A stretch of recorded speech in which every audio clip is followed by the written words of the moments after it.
All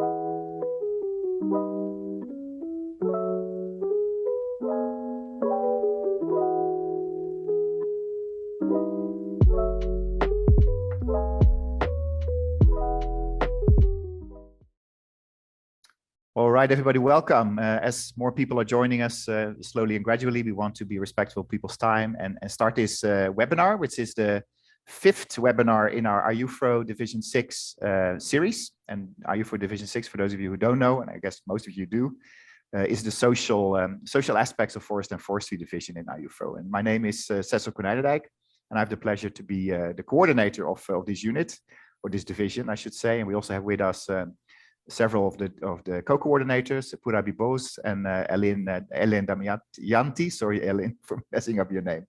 Hi. And this is really going to be a very nice webinar, I think. A little bit different than the ones we've had before. So the ones before have been more presentation focused. This is going to be more of an interaction with all of you. And we have the great pleasure to have 2 of the 3 authors of this fantastic new book that is in focus today with us. We have Dr. Carol Colfer, and Carol is a CIFOR senior associate and also working at Cornell as a visiting scholar, and has a really interesting background in cultural anthropology and public health, amongst others. So Carol, thanks for being with us. And then we have also Dr. Ravi Prabhu, and he is with ICRAF and is the Director of Innovation, Investment and Impact, and also has worked with organizations like UNAP in the past. And then the third person who was supposed to be with us today, Anne Larson, she could unfortunately not be with us for medical reasons, but she sends her regards, and she said she can't be with us, but she said we're in good hands with Carol and Ravi, so that should be fine. Just a little bit of housekeeping. So please, you're very welcome to put your cameras on. Please keep yourself muted at all times, because otherwise you get these echoes and background noises. At the end of the introductions by Carol and Ravi, we will open it up. It could be that I maybe start with a question, and then you will be able to just raise your hand in Zoom. You know, this little reactions button on the bottom. Raise your hand, and then you have a chance to ask your question live. If you feel that you're not in a position to ask live, feel free also to put questions in the chat. We'll monitor that. So with that, welcome, Carol and Ravi. And I would like to start with you, Carol. Maybe you can give a little bit of background to the book and to the work you've been doing for it. Sure. First of all, thank you very much for inviting us. We're quite excited about the book, and we're really happy to have a chance to talk about it and get some feedback also, because we're also working on a second book, which I'll talk a little bit about too. I thought I'd begin with a little history of what preceded this book. About 1998, Ravi and I were working on a project. Ravi was leading a project on criterion indicators. And at the end of that, we began to think that we would really like to be doing something where we felt there was an immediate changes were actually happening in communities. And so we started thinking about how to do that. And ACM is what came out of that thinking. At that time, we developed a project at CIFOR, and with considerable difficulty, which I'll go into in a little bit later. But from 1998 to 2002, we had we worked in 11 different countries, and we had about 90 partners. So it was a pretty big program at the time. And of course, since then, there have been continuing ACM efforts here and there along the way, but I don't think anything quite as wide-ranging as it was in the beginning of the 2000s. But just to make sure we're all on the same wavelength, I want to read for you the definition that we used of ACM when we began. And I would like to preface that by saying we did not think it was a whole new invention of ours, that we were the ones that created it. We thought that there were a lot of important ideas out there that we could bring together into this thing that we called adaptive collaborative management. And here's how we defined it. Adaptive collaborative management in our usage is a value-adding approach whereby people who have interests in a forest agree to act together to plan, observe, and learn from the implementation of their plans, while recognizing that plans often fail to achieve their stated objectives. ACM is characterized by conscious efforts among such groups to communicate, collaborate, negotiate, and seek out opportunities to learn collectively about the impacts of their actions. So that was the definition. And I'd like to highlight a few other elements that I felt were important. I think we all did, really. One of them was that we really wanted to be looking at things in a holistic way. We wanted to use a systems analysis or systems perspective, building partly on anthropological insights about the interrelations among parts of cultures. Of course, we wanted it to be participatory. That's what collaborative means. And in that regard, we were also extremely concerned from the very beginning about inclusivity, about gender issues, about caste, about poverty issues, ethnicity.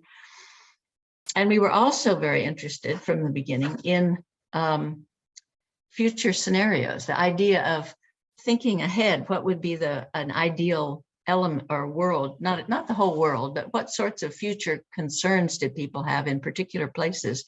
What kind of a future did they hope for? So that was another part of it.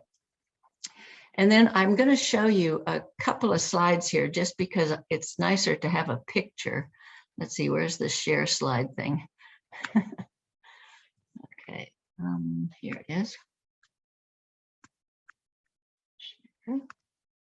This one is just to show you the book. We would like to have held up the book and said, here's the book, but we don't have a copy yet. So I wanted to show you the picture of it anyway. And then I also wanted to show you this image that oh, there it is, that we used a great deal. Well, I guess it looks better if I put it on slideshow, doesn't it? Get on there, maybe. Huh, doesn't want to go. Anyway, you could see it, I guess. This image that we have, which we called the worm, as you can see on the right side, it's got the future, and that's the future scenarios that we worked with the people to develop. And then on the left, we begin with observation, analysis, planning, and then doing whatever the people decided they wanted to do. And then this monitoring and reflection process, during which we together, the people with the facilitators, decided is it working? Are we doing the right thing? Have we run into some constraints we need to deal with? And then they would then alter their activities based on that kind of feedback. And so we use this image a lot to remind us of the learning elements in ACM. So that's basically what we meant by what we were trying to do. That was the way we wanted to do it. So what does that have to do with with this book and what's been happening recently? In May 2020, we got the idea. We just began to wonder what had happened in the last 20 years since that original program that we had at CIFOR. Did people continue to use ACM? Did they decide it was no good? Did they get lessons? Did they learn things about how to do it better? Had it changed? And I also wondered, had any of the people gone back to their sites and looked to see what had been sustainable and what had not? Because that was also one of our thoughts, that if you do things that the people themselves want to do, the chances of having it sustained are much higher. At least that was our assumption. So anyway, we asked this question to as many of the 90 people that had been our partners at the beginning as we could find, and got an amazing response. And lots of people said they would like to write something. And 22 of them went so far as to write an abstract. And the result has been this book and another one that we're still working on. One of the things that I'm kind of proud of about this book has to do with its inclusivity. Having worked in the developing world for most of my professional life, I'm very aware of the constraints that developing country scientists operate under. There are all kinds of reasons that they are unable to write up things that they research that they have done or work that they have done related to logistical issues, getting a computer, getting a printer, having the internet, having access to literature. All of these things are real genuine constraints. And so I've been really proud that we were able to get over half of the authors of this first book are from the developing world, and almost all of them for the second book are from the developing world. So I'm quite pleased about that. Then I wanted to just talk briefly here about sort of two fundamental reasons that I'm quite excited about this book. The first one is that in 1998, when we began working or developing the idea of ACM as we wanted to use it, we really had to fight. We were at CIFOR, and although CIFOR is has always been more open than most of the CG centers to people-oriented research, they were still reluctant to do anything that was as qualitative and as location-specific as they felt what we wanted to do would be. The bias was toward quantification, toward generalizability, toward the idea of a control and an experiment. So this kind of extractive research was much more comfortable for people at CIFOR at that time. And so we really had to argue, and we'd argue, and then we'd convince people, and then we'd have to argue again because they would forget how we'd convinced them. So it was very difficult. And now, when the situation now, it seems like the world is sort of ready for ACM. I was at a meeting a year ago that was a CG meeting, and every talk that I listened to was talking about systems, about indigenous knowledge, about participation, about values, about all sorts of things that were really rather crucial to the ACM approach. And that was definitely not the case earlier. So that makes me think that this book is coming out at just about the right time. And then the second reason that I'm excited is that there are a bunch of, you know how in development and conservation, there tend to be these fads or trends. I hate to say climate change is a fad. I hope it's not. But issues like climate change, like restoration, like disaster relief or inclusivity, these are topics that are very on people's minds at the moment. And a lot of them are on people's minds, but the tradition has been to approach them in a very technological sort of way without paying sufficient attention to local people. I'm working at the moment on a project looking at restoration, and that was a topic that I didn't know very much about. So I just really dived into the literature over the last couple of years. And again in the literature, they're saying, you know, we've just said plant 1 million trees, but we really need to look at the people.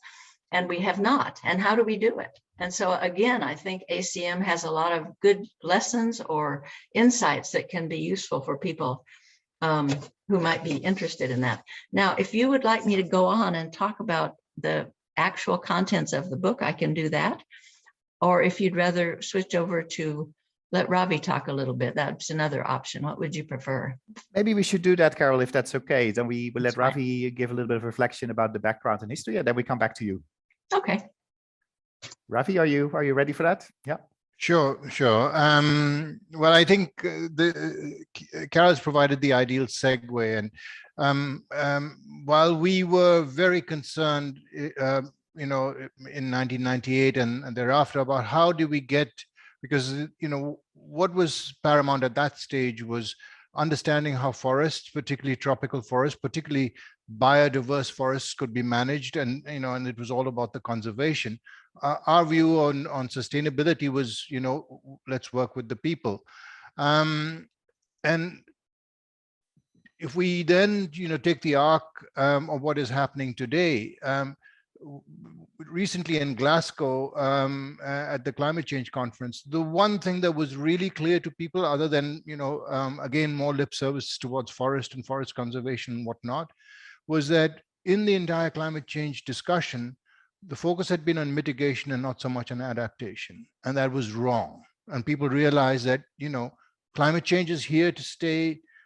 land degradation, about a third of all soils in Africa are non-responsive. We've got a massive problem. And the only way we're going to move forward is by adapting in some way as we try to improve. And so the whole question around adaptation, which was what was driving our thinking then, inclusive, how do we drive adaptation? How do we drive innovation? How do we encourage and capacitate people to do all of those questions then are now sort of questions of the global community today. So I think when we can look at, when we look back and we look at forest communities, and I think I do want to acknowledge that a number of the authors of the book are here today, and I hope they'll speak up. What we had and what we have in the book is a number of opportunities to look over somebody's shoulder and understand quite fundamental processes of human interaction and collaboration, of struggling to get things done within a framing that really tries to put value on collaborative learning, innovation, cooperation, the emergence of voice, and therefore of empowerment. All of these things, I think, are critically important as we start looking at the issues of today. I rarely disagree with Carol, but I did want to disagree with her on one point. I think what we have, if we look at the global community today, are two trends. Yes, there is a recognition that we want to have much more inclusive development, and that it's absolutely necessary, because the arc of development over the last 60 years is an arc of failure. On the other hand, there is an even stronger push towards technology, genetics, information technology, big data, robotics, artificial intelligence. We're going to solve all the problems of the world using technology. And just today we were looking, I was looking at something at this. And so these are, two opposing streams. Unfortunately, the easier one to invest in, the more attractive one to invest in, is the technology capital intensive.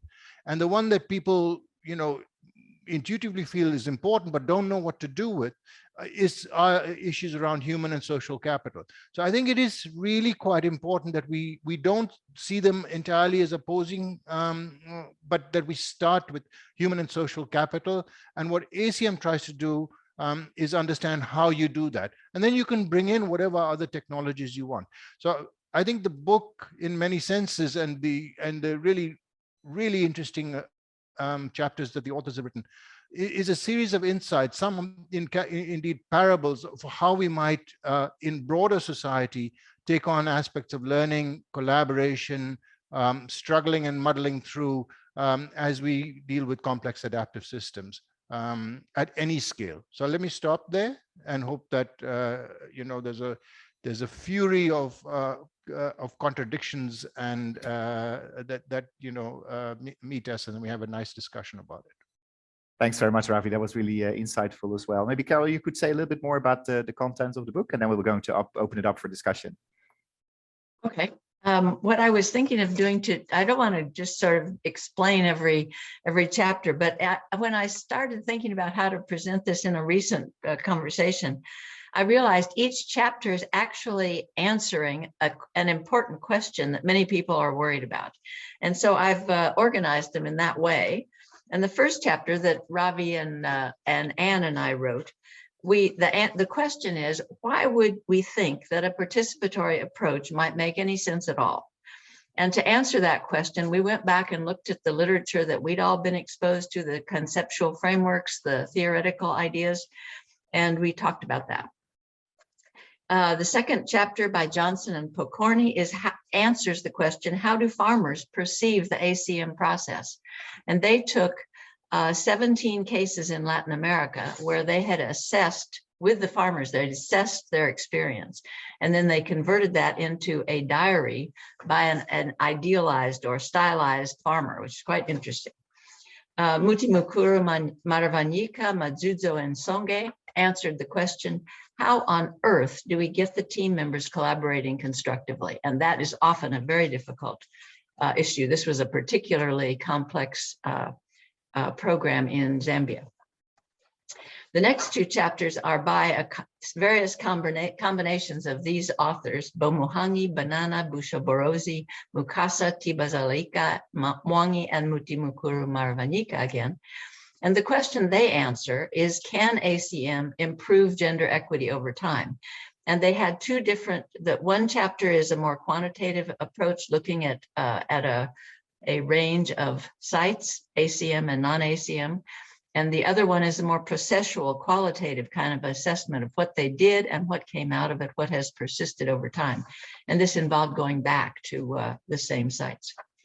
Cronkleton, Evans, and Larson answered the question, how do people gain the skills they need to conduct ACM? And what they have learned over time is that not only the people in the communities need to learn these things, but the facilitators, the extension agents, the donors, the various officials, all of the stakeholders involved actually need to learn how to think about things in an adaptive learning sort of way.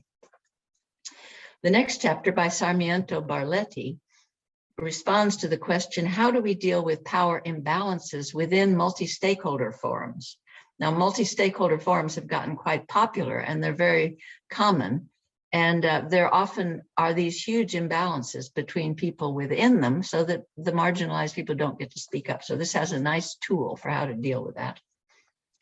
The next chapter by McDougall and Ocha focused on examples from Nepal, but the question they're answering is, why do power imbalances exist?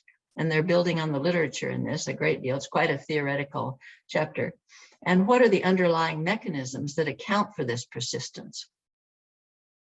Getting toward the end here, Fisher and Jackson look at the question of action versus research in ACM, which has been quite a controversy. It pops up now and then whenever we talk about ACM. And then they also give a number of examples of ways that ACM works in non-forest contexts. So that's been very valuable. And then we conclude the last chapter that Ravi led, tries to answer the question, how can we scale up ACM processes? And that is a question that pops up all over the place. We don't have a proper answer yet. We've tried different things, and he has two examples of things that are being tried right now in East Africa, which he probably will talk some more about. But that's pretty much what that book is about. Thank you very much, Carol. Very useful to hear the content and the idea behind the chapters. I think is really nicely done with those questions that are kind of driving the focus. I will open it up for discussion. Maybe just a very quick question from my side. I'm working in an urban context where also kind of inclusiveness, participatory approaches in kind of urban forestry, green space development are becoming quite a big topic. And I'm currently here in Riyadh in Saudi Arabia, where this is actually also starting to be a topic. And one thing that really struck me as you conceptualized ACM, this idea of this learning approach, but also the fact that a plan is also a work in progress, right? It's something that has to be seen as actually part of that learning process. So in your revisiting of ACM's original framing around learning and the role of planning and value added by community involvement, by involving a wide range of actors, is there anything you see that has been kind of adjusted in framing or the defining of ACM over that period of time? Do you look at it slightly different today, or do you feel that original concept or the original framing is still very valid? I would say, Ravi may have ideas about this too, but my initial thought is that we've gotten more interested in the multi-scalar issue. You know, we were aware that we needed to be linking communities with broad actors on broader scale, but I think that's taken a much more center stage in recent years. Partly, I think, because of the communication changes that have occurred. You know, villagers are much more linked with the outside world than they were when we began. A lot of people have cell phones. I'm on Facebook with my friends in the middle of Borneo. You know, things have changed. And so I think that's the most important one to me. What about you, Ravi? Yeah, no, I think that's spot on, actually, Carol. I think, you know, when we started, it was, in fact, a different world. You can recognize that on my lack of hair and Carol's silver hair. So, you know, things have changed, as Carol points out. But also our scope and our framing of challenges has changed, right? We were focused on forests and forest communities. That was sort of really what we were looking at. We were looking at marginalization and how do we reverse this.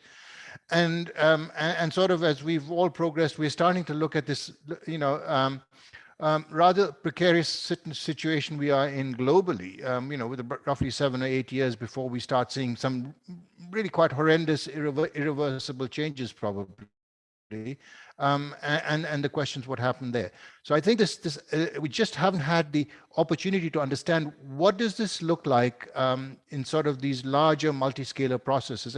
And the book starts nibbling on some of these issues.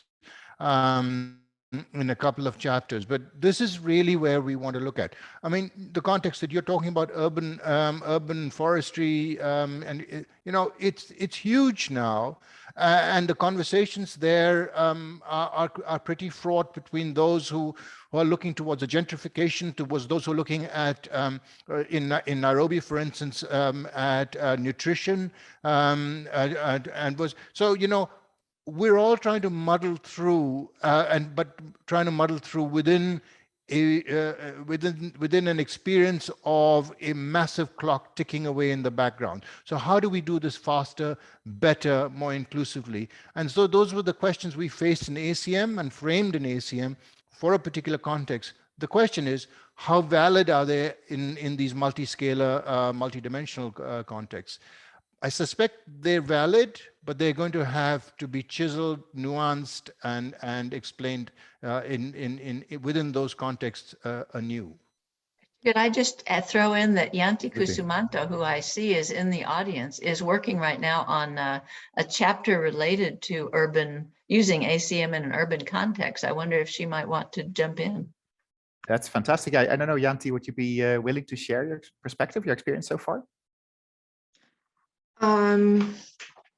Well, our chapter will be in the second volume, so I will not, I cannot share too much because it's still in progress. So yeah, in fact, it's for me it's a personal endeavor. So I've left the forest and gone into yeah, let's say into the urban areas, and that transition has been quite an endeavor, not only in thinking about how to use the lessons that we had learned 20 years ago and how to transfer that into into transboundary learning, also sectorally, disciplinary, but because the approach, the ACM approach, at least that is what I'm thinking of, is very much a system perspective. So, and that opens up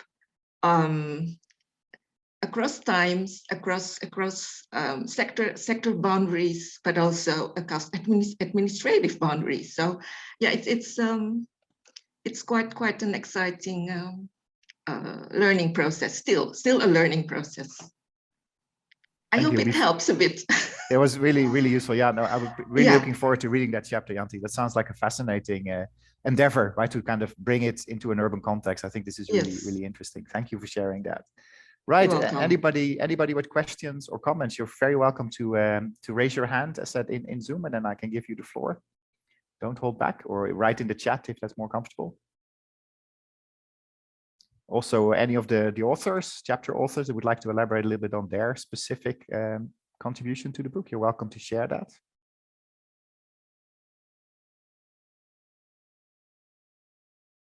Somebody asked how can people get access to the book? I guess we can post a link in the chat. Right, yeah. Thank you for that, Julia. Thanks for asking that. All right. If nobody has a question, then maybe I can ask. Sorry. Oh, go ahead. Yeah, go for Can I it, ask please. a question? Absolutely. Yeah.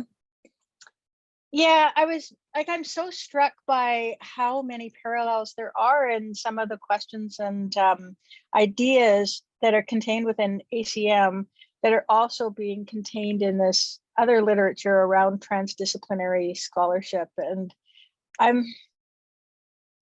guess I'm curious to know whether there's been much from any of the authors, sort of any conversation across those literatures, because I see them as being really critically similar, but not, I don't see people really referencing each other in the work that I'm reading. And I'm just wondering whether you've been influenced or you think that because I think the ACM literature predates some of the TD stuff. And I just wondered if you have any thoughts about that connection between them. I think there's certainly a recognition that transdisciplinary approaches are really important. At least I have been very aware of it. And I run into people who are aware of it. Whether or not the people who are writing in the different chapters in our books are aware, I'm not sure. There is the one chapter on interdisciplinary collaboration in Zambia. I don't know if Tendai is here or not, or any of the authors of that chapter. And I'm trying to remember if they actually referenced that literature or not, because it was more a matter of explaining what they had gone through themselves. So it wasn't really such a literature-based chapter. I think there's probably scope for a lot more interaction, but it's so, our worlds are so siloed. It's amazing what you can be ignorant of, even if you're looking at something that's very similar. Good point. Yeah, thanks for the question, Marina. It's really useful, I think. Yeah, I guess that also struck me as that coming from an urban context, that there are definitely some similarities in some of the muddling through that Ravi was talking about and trying to do something good and meaningful, right? Well, the urgency is there also at the same time. Any other questions or comments from the audience? I did share the link, I think. It is shared. I would add that it's open access, so it's free. Fantastic, even better. Always much appreciated. Yeah. Maybe I can ask you then, Carol and Ravi, looking back at the book and how it came together. Is there anything in there, any of the chapters that really, I guess all of them, of course, are very good and very interesting, but is there anything in there particularly that has struck you as something that you feel, wow, we have really moved on, we've really gone further in this, in applying ACM over time?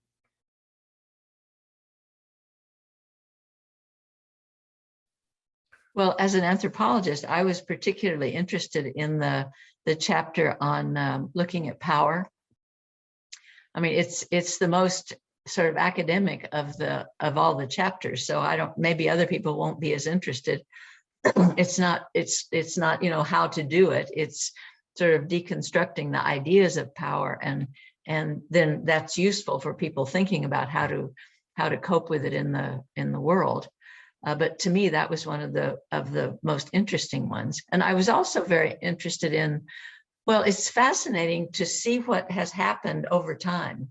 And there were the Uganda chapters looked at the change over time. And in the new book, there are, I think, 4 different cases where people were able to go back and see what they did before and see what was still there now. And to me, that's just fascinating. We wanted to do that from the beginning. We wanted to have that option, and we didn't.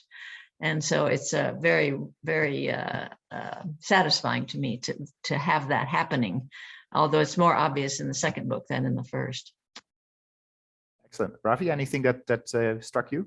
Yeah, I mean, I was going to also talk about, I think in the book, the power dimensions are, that is interesting, because in all our sort of ACM work, what we sort of came across was it was possible to make progress when the power polarities were not too high. That means there were the differentials between, the powerful stakeholders and those who were marginalized wasn't too big.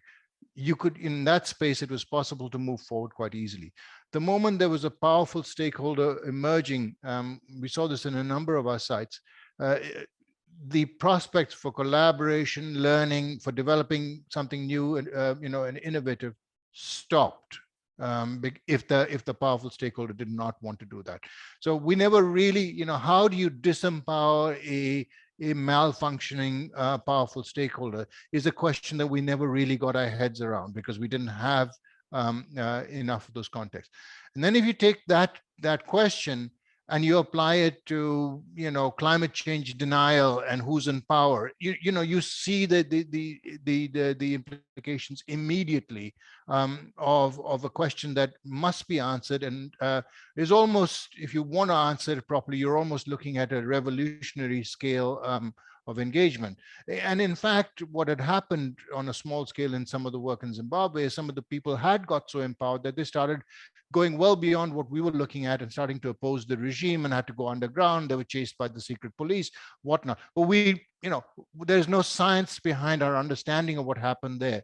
But it is a central question, and I think we need to address that. When you have these huge differentials in power, voice, and access, can you have a sufficiently level playing field that something new can emerge? And my experience is that it's much more difficult.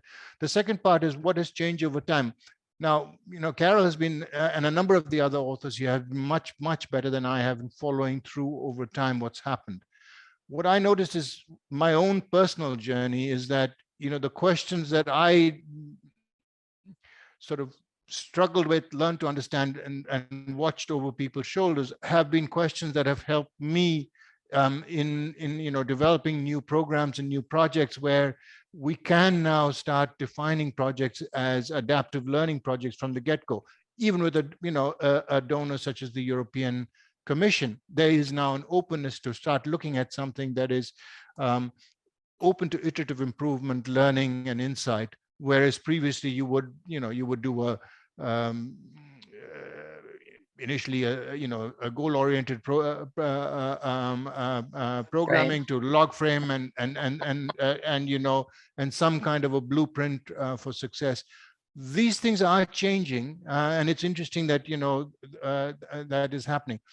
But to go back to sort of the question that Maureen asked earlier, I think what we are lacking, and Carol identified it, is to break down these, I wouldn't call them silos, I'd call them tribal groups, where people just talk within sort of an incestuous circles, and to start understanding what is it that we can do. So if somebody has the capacity to look across these bodies of knowledge and start understanding what we could learn, cross-learn. We did that in a small way, looking at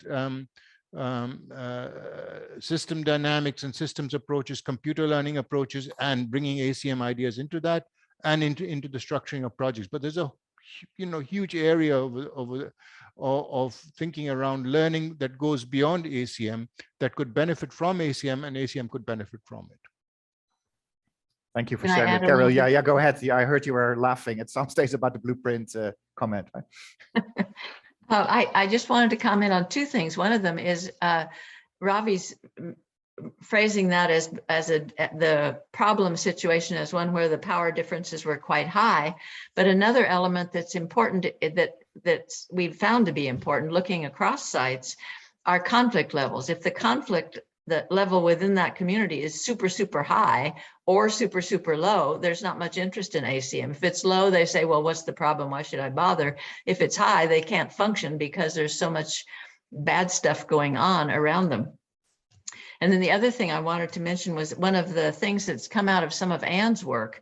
She took ACM and started on her work later. And basically it was a difference. They had two sites, one in Uganda and one in Nicaragua, or several in Uganda and several in Nicaragua. And one of the things that came out of some of their work in multi-stakeholder forums was that, they're talking about this issue right now. In the past, we've tried to bring everybody together around some kind of common consensus. And there have been a couple of papers come out, or I don't know if they're papers or talks, but the point of the idea is that maybe we should be recognizing that some of those stakeholders' interests are so diametrically opposed to some of the other people's interests that there's no way they can ever come to any kind of reasonable agreement. And I don't know, I'm still thinking about this idea myself, whether or not that's the case, but it is sort of tempting to, I mean, I want more evidence, but I'm interested in the idea. And in that situation, Carol, if I may follow up maybe on that, this situation where the conflict is maybe basically too big, right? How would you deal with that then if an ACM approach would be difficult to implement? Would there be alternatives? I think Ravi's the one that can answer that one best, since Zimbabwe was our perfect example of that in the original batch of sites, if he's willing. Yeah, it's well, it's an interesting question, and I think there's no right answer to that, Cecil, because I think and it, you know, in a number of situations of conflict, after we first found those kinds of issues, is you either scale down to the group that is, you know, what you can work up, or scale up to a group where you can either disempower the powerful people who are creating the conflict. So it is about zooming through those levels. Now, you know, our tools to do this are not perfect. A lot of this is being, you know, done at the moment intuitively. When we started, we borrowed a number of tools, many of those Carol helped to develop, which helped us to understand who counts. And what we haven't been able to do in these kinds of contexts is to say, so how can we disempower or an important stakeholder? And in Nepal, they had these issues, you know, of caste issues, gender differences, etc. So, you know, power has been part of this. But when you have sort of, you know, radical differences in power, and therefore narratives are held, you know, by those in power, I think the only way to do it is to scale. I think Bob Fisher's on this call, and one of the things that I learned from the Nepal team, from their work, was, you know, sometimes you have to insert yourself into a conversation as a fifth columnist in their case, into the government, and get the change from within. So weaken the power structure so that you can move with it. It's an interesting. I think it's central to getting the kinds of change. I think there have been different approaches to this around. Maybe at some stage when, you know, when we've done with volume 2 and Carol feels the energy flowing back, we can take a look at just this question in different contexts, because I think it's fascinating. Thank you very much. That was really, really interesting. As you say, I think that this could be really an interesting issue to look at, and I guess also from different angles, different interdisciplinary approaches as well. So I think this would really be something that our division in IUFRO would also be really interested in. Any comments or questions from the audience? Feel free.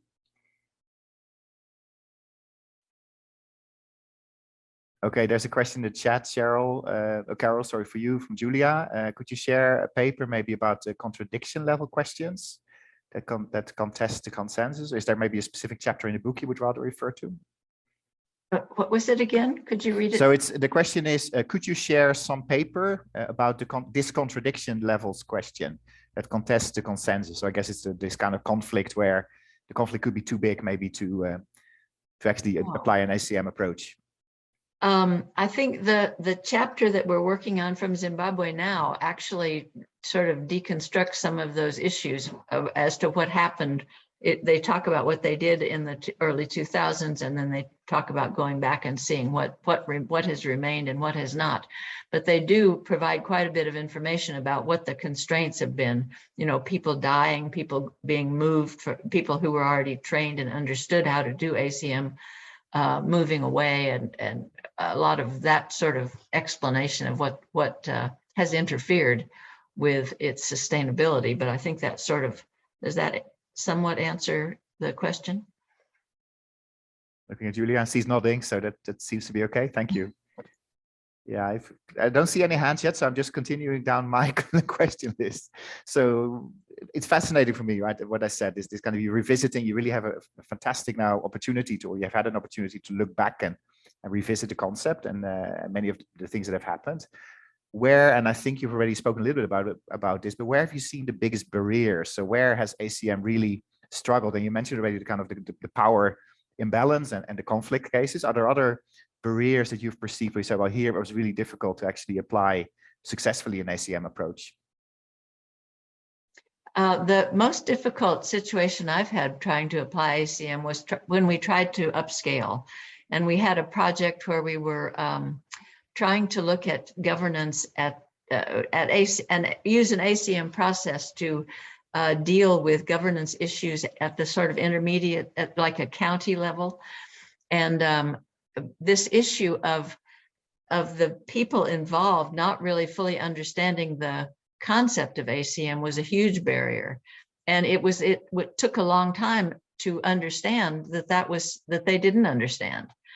And I think that comes out particularly well in the chapter on by Cronkleton et al. that talks about these three different examples in which they learned themselves how you needed to actually spend a lot of time explaining the ideas of adaptation and the cycles and the monitoring and that sort of thing. People are not usually trained in that way. They're trained in the way that I have the answer and I give it to you. And that's very different from the kind of ACM approach. And they're related to that project on the intermediate governance. Also, there was an unwillingness or a concern to make sure that we fit in with the log frame for the donor's point of view. And you really can't do it when you have these really strict requirements that you're supposed to do this now and that then, because that's not how things happen in communities. You know, there has to be the kind of flexibility that allows you to change direction as needed. And Ravi was saying that people are more receptive to it now, thank goodness. But another issue is the time frame. You can do so much more if you have a longer time frame than you can if you don't. Thank you. Yeah, and I think Ravi, you were also mentioning earlier, right, this kind of this scalar issue, right? How you can actually scale up, but actually also move across scales. And I remember some work with Stockholm Resilience Center to talk about scale brokers, so people who are actually maybe able to help making those connections. Do you have any experience with kind of actors that can go in and maybe in an ACM perspective help to connect those different levels, different scales? Sure, I can speak to that briefly, but I also noticed that Bob Fisher's put his video on, so maybe he wants to, instead of putting his hand on, he's showing his face, so he wants to say something. So, so maybe let me, you heard enough from me. Let me step back and maybe Bob has a comment or a question. Perfect. Yeah, thank you, Ravi. We'll give the floor to you, Bob, if you are willing to share.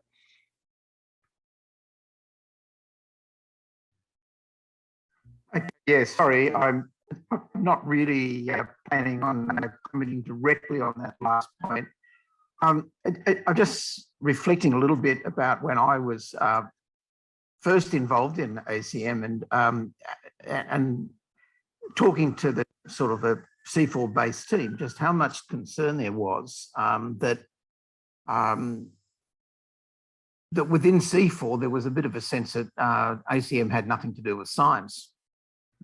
And there was a bit of a struggle about that, and we had a lot of, I was involved in discussions about it and so on. And I think that that's still in some ways a persistent thing, because I'm doing some other work which is not specifically ACM related at the moment, but one of the questions is, how do you generalize from, kind of really place-based case studies and so on. And ACM was, well, what are you talking about? What are you going to, what can be published? How is it science? How do you generalize the knowledge and so forth when it's about a particular place and so on? And to me, I'm like Carol, I'm an anthropologist. So it's kind of normal to be looking at case studies. And I sort of find it completely odd that people do worry about that. But it still seems to be a real problem, and what's a generalization? And I think the sort of thing I was author of one of the chapters, the sort of thing, I found you getting at is that your lessons are about what the process was. Yeah, sure. But if you're just going to only talk about processes, that's not necessarily, what real scientists would regard as research. But the other thing is that I think you often generalize insights, whether it be about power, whether it be about how people are using forests and so on, that can't be generalized in a simple sense, but where the insights are useful for someone outside. So someone in another case can say, oh, wait a minute, that's actually might be relevant here. Maybe I should look in more detail at that topic. So I think that was, to me, one of the really big lessons, but it was a really big concern with the group that sort of, how do we legitimize what we're doing in adaptive collaborative management. There's for a long time I struggled understanding why anyone was really worried about it, but I wasn't involved in the politics at CIFOR. But I think that as sort of publications started to come out, a lot of that sort of issue went away, but I still see it as being really around forest-based research when you get down to a sort of a local level and a place-based case study. So let me jump in there on the back of, sure. To go back to your scale brokers, because I think I want to contrast it with what Bob just said. Is not disagreeing with anything that I learned more than I care to admit from Bob and Carol. But so the case that I wanted to take you through is very similar to this this issue of power imbalances, of scientific knowledge, and change and empowerment of communities. And the context I'm talking about is the shift, or the shift in India towards a more agroecological type of farming. So it's outside the forest, but it touches on tribal communities that I know Purabi is very linked to, practicing kinds of agriculture which are not supported and are seen as backward. And suddenly, there is along comes the regen agriculture, the agroecology crowd, the natural farming crowd, and said, no, actually what we want to do is build on those, versus green revolution agriculture, which is supported by the entire science establishment. It says, here's the evidence of 40 or 50 years. It's all about, bridging yield gaps. And there's a massive power struggle going on at the moment. And what I have found is, having been through sort of the ACM school, is I have tools for analysis that I wouldn't have had otherwise. So talking about the scale brokers, I can identify there are a few of them who are moving very adeptly between the scales of sort of working with farmers who are actually practicing forms of natural farming, organic agriculture, etc., and strong political voices on the one side, and dealing. So I'm part of this as well, dealing then with the agricultural research establishment, which says, here's the evidence, and and it is about better varieties of wheat, etc. It's not about diversity. It's not about cultural diversity. It's not about resilience. It's only about production. And farmers are simply, a different form of factory worker. But instead of on a factory floor, they are now in an agricultural landscape, and their job is to produce as much food at the lowest price possible, regardless of whether they, they have a better life at the end of it. So this is the struggle that we're taking, we are seeing, and this is just one of the kinds of struggles we are seeing, that where having an ACM lens, and you could talk about it in different ways, allows you to see change. So one of the and sort of Bob's chapter, and then something that Carol led, really, the difference between sort of doing action research, participatory action research, and ACM was that ACM tries to get better development outcomes. It aims to leave things better. And so that lens about how do we use these processes to get more resilient and better outcomes for everybody, that really helps when you start looking at this. But, all of you who've been involved in this, I would encourage you to use those lenses to take a look at some of the other challenges that we are facing globally. And I think you'll find really important insights on what your leverage and entry points are into those kinds of conversations. Thank you. That was very interesting, really interesting, and it makes me think a lot, Ravi, about some of the challenges exactly we face also in urban contexts that are to some extent very similar. There's a question in the chat from Abraham. Is there space, is there place in ACM for commercial industrial interests, and what may be some of the challenges and opportunities of bringing in industrial interest or partners in that? I don't know if Carol or Ravi would like to respond to that. I think that there's yes, there's scope for that. I think there's scope for just including anything, really. I can't think of anything that you'd rule out, except things that were sort of immoral.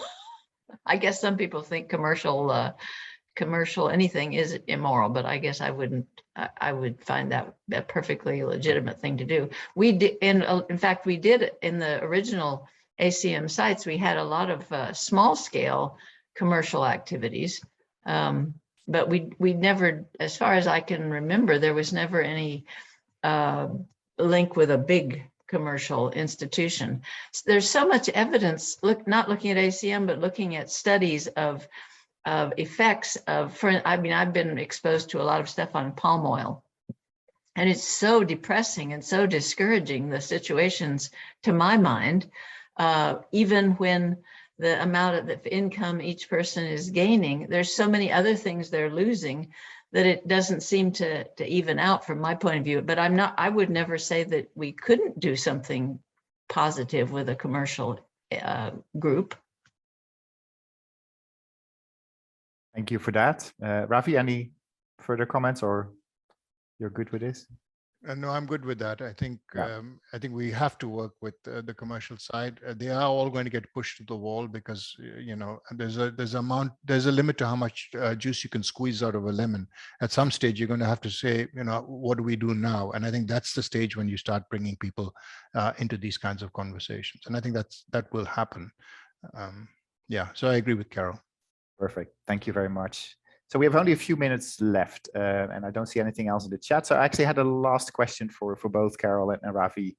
As many of you or many of the audience, of course, have either written chapters, maybe already read the whole book. Some of us still have to dive further into it. So what would you like us to take home from the book? Like, what is the one thing you feel, okay, after reading this revisiting of ACM quite a few years after the original implementation, what should we take home from the book?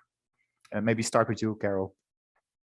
Well, to me, I mean, Ravi used the term the lens, ACM lens, and to me that kind of captures it. I mean, I think the ideas of working collaboratively, of being inclusive, of being flexible about what is done, following the lead insofar as it's possible of the people in the communities, or whichever groups you're working with. It would be in the city, in your case, Cecil. You know, this sort of openness and respect, of course, for the people that you're working with. I think those are really central elements that I would like people to you know, take away from there's a lot in the book that's very sort of specific lessons and how to do this or how to do that. But I think the most important thing is that kind of lens of being collaborative, being adaptive, looking at things from a systems perspective. It's more a worldview than it is a particular approach or thing to do. Wonderful, thank you. I think that's very useful as you said, dive into the book and see what we can learn from this revisiting. Ravi, what should we take away from the book? Yeah, I mean, other than the lens, hopefully you would take away from the book a bunch of ideas of how you could do it better, and the confidence to apply it. Because I don't think, you know, any of us assume that, you know, ACM is a set of, you know, 7 golden principles and 5 guidelines that you need to apply such and such and so on. So hopefully the book is an inspiration for you to take those kinds of principles and you know, and play with them, and have the confidence, you know, from the stories that you read in the book, that, you know, you can innovate with them and apply them. Because frankly, I don't see an alternative to having a much more adaptive, contextually adaptive and empowering approach to dealing with the complex, the wicked problems of the world. Everything else has failed. You know, we're about to hit a cliff, and we all need everybody to be rowing in the opposite direction. So please find the best oar you can, and it may not be called ACM at the end of it, but if ACM has helped you to find that better oar, then it served its purpose. Wonderful. I think that these are excellent words to round up the webinar. Thanks for the lessons. Thanks for the inspiration. I was really fascinated to hear about the background to the book, the ideas, how they have emerged and developed over time. So fascinating. I will definitely, I started reading some of the first chapters. I'm going to read the rest as well, no doubt. I would like to thank everybody for joining us today for this really interesting discussion. I said, I encourage you, if you haven't already done it, to get your copy of the book. Look out for the next volume as well. Maybe we could do another webinar when that's available. And I also encourage you, if you're not already joining our Division 6, IUFRO Division 6 webinars on a regular basis. We tend to do this every second month, and we get around many interesting topics that relate to the social and cultural aspects of forest and forestry. So thanks for tuning in, and hope to see you all very soon again. And thanks again to Carol and Ravi. Thank you.